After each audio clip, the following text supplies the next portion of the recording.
Jama'a, yau fa bana yin azumi. Inna lillahi wa inna ilaihi raji'un. Duk masifatu. Sarki Ali, kaga laifina? To ya za a yi, rayuwar ai sai da haka. To kai ba za ka sha azumin ba? Gaskiya ni. Gaskiya kai ma ya kamata ka daure ka sha, ko da guda 6 ne. Wallahi ba ruwan alinu. Daushe, kai kuma me za ka ce? Ha duwa kana mutanen iwa kan titi. Na yi ihun, ina ruwanka, kai za ka iya irga min azumin da ka sha? Ka san ni ina kirgawa fa. Cabɗi, yanzu ni da kai mu guji haɗuwarmu da Allah. Yanzu akwai sauran magana gawa ta rike mai wanka.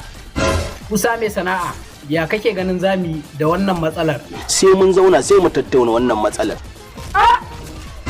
Oke, haka ne, zan tambaye ka abu guda ɗaya. Kamar me? Kai ma ai baka yin azumi ko? Eh. Kun ji ko? Inna lillahi wa inna ilaihi raji'un. Jamila, kin ji fa abin da mai sana'a ya aikata. To ai ba shi da laifi. Ko kaga laifin shi yanzu abin da yi? Ni inna lillahi wa inna ilaihi raji'un. Cabɗi, kai kuma har da cewa to ka guji haɗuwarka da Allah. Idan ka san wata baka san wata ba. Jamila na gudu, ina so ki yi azumin nan cif guda 30. Wallahi ba zan fa iya ba. Wallahi da sake.